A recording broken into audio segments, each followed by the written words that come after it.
That night, Danielle and I turned our dining room into a war row. They thought I was just another quiet neighbor, easy to intimidate.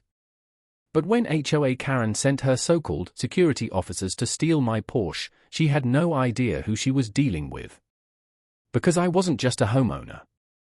I was a US Marshal. And I was recording everything. When my wife and I moved into Greenfield, I thought we had found paradise. A neighborhood with manicured lawns, smiling families, and the promise of peace after years of chasing fugitives across state lines. I wanted quiet. I wanted normal. And for a while, it felt like I had it. The house was perfect, white fence, 2-car garage, and a driveway where my prized Porsche 911 gleamed under the sun. I thought the biggest arguments I'd ever face here would be about barbecue recipes at block parties. But every paradise hides a serpent. Ours came in the form of Karen Kyle, the self-appointed queen of the HOA. At first, it was petty nonsense, warnings about the length of my grass, fines for my trash bins being visible for 5 minutes too long. Annoying, but tolerable. I didn't realize then, this was just the opening move. The petty fines escalated into harassment. It wasn't enough for Karen to leave a slip in the mailbox. She wanted me to feel her power. Soon, violations arrived weekly, always for something absurd: garden hose improperly coiled, mailbox paint fading, lawn aesthetic imbalance. Then she set her sights on my Porsche. One morning, I walked outside and froze. For flat tires. Not just punctured, but slashed cleanly. Surgical cuts, deliberate. There was no note, no witness, but I didn't need one. My gut told me everything. This was no random act. I replaced the tires. The next day, a bright notice was taped to my door. The car was cited for leaking fluids and state of disrepair. If I didn't move it, she threatened, it would be towed at my expense. But where could I move it? The garage was full of boxes. The street had overnight restrictions. It was a trap.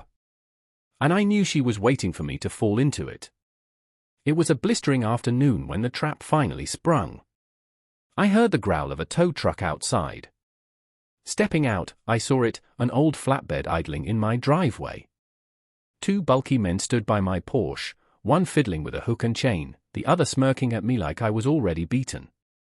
And behind them, Karen.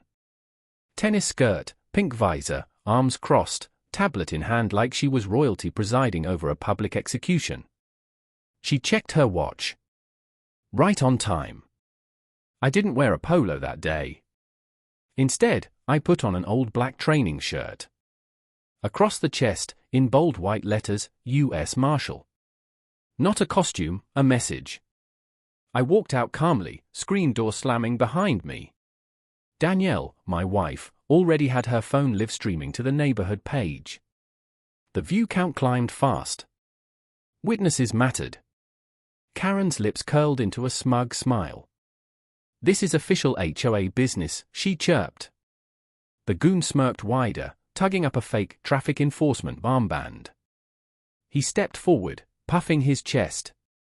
They thought this would be easy. They were wrong. "Back off before you get hurt," the lead goon growled, his breath sour with stale coffee. His partner, Ricky, lowered the hook and reached for my car's axle. My pulse stayed steady, but my instinct screamed. I knew what was coming. Then I saw it, Ricky walking back from the truck, crowbar in hand, held low like he thought no one would notice. "Everyone sees it," Danielle whispered through my earpiece. The live stream had crossed 200 viewers. Karen smirked, mistaking silence for weakness. "This is your last chance," I warned, voice low, calm. "You're about to commit multiple felonies." That was her signal. The goon shoved me hard. I absorbed it, feet steady. Ricky swung the crowbar. I stepped inside the arc, struck his jaw with an open palm, and the crowbar clattered to the asphalt. In one fluid motion, I shoved him into his partner, spun, and had both men on the pavement in seconds. I never threw a punch. Only control, precision, training. The live stream went wild. Neighbors flooded the comments. Fake cops. Assault. Theft in progress. And Karen? She started to panic. Sirens finally broke the tension. Deputies rolled in, calm but sharp-eyed, taking in the scene, 2 men groaning on the pavement, a crowbar lying nearby, a tow truck with fake signage, and me standing tall in my Marshal shirt. Karen shrieked before they even spoke. "Arrest him! He attacked my employees!" The deputies ignored her. One turned to me. "Sir, are you Mr. Matthews?" "I am." "Everyone's fine." "No serious injuries," I answered evenly, handing over my credentials. His eyes widened slightly, posture shifting. Recognition. Meanwhile, Danielle's livestream had crossed 500 viewers. Neighbors saw everything, the fake badges, the crowbar, the attack. The truth was public. The deputies cuffed Ricky and his partner, loaded them into the patrol car, and impounded the illegal tow truck.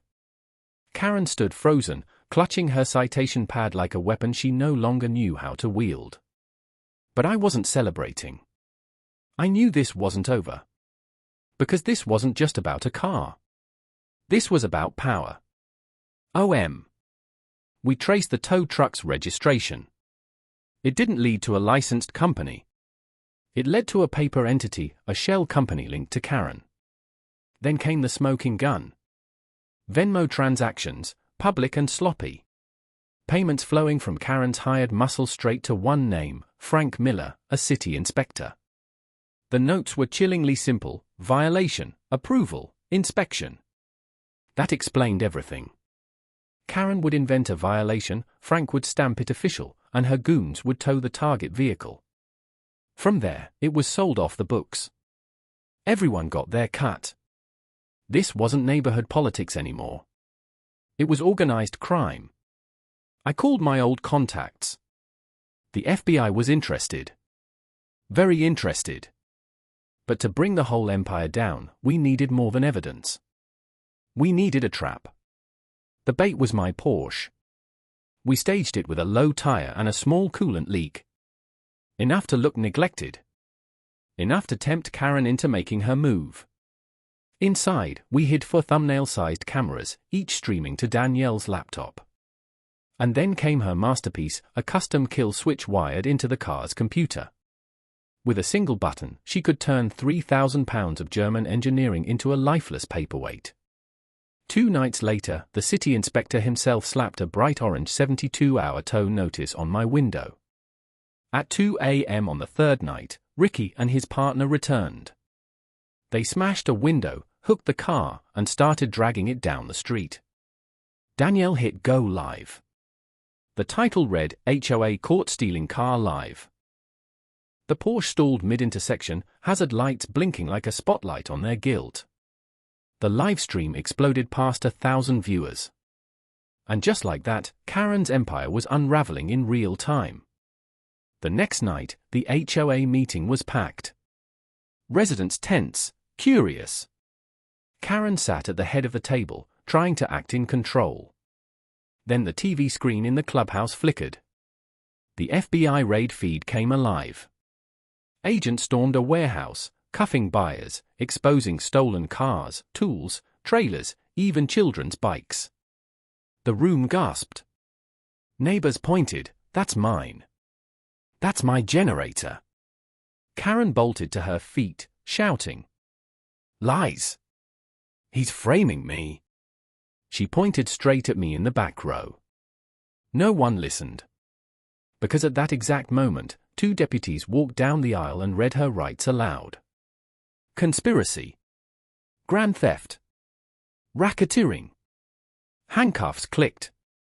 The queen of the HOA was dethroned in front of the very neighbors she had terrorized. Applause broke out. Relief swept the room. For the first time in months, Greenfield felt free. In the weeks that followed, the community rebuilt. The bogus fines were refunded. The illegal rules were scrapped. A new board formed, this time led by neighbors who actually cared. Karen's house was sold at auction. Her empire of intimidation dissolved. And she herself? Just another inmate with a number. My Porsche sat in the driveway again, good as new. But it didn't matter as much anymore. Because this story was never about a car. It was about justice. It was about neighbors learning that together, they had more power than any bully with a title. Karen thought she was untouchable. She thought fear would keep everyone silent. But fear collapses the moment someone stands up. And sometimes, all it takes is a camera, a community, and the law to remind the world that no one is above accountability. Not even an HOA queen.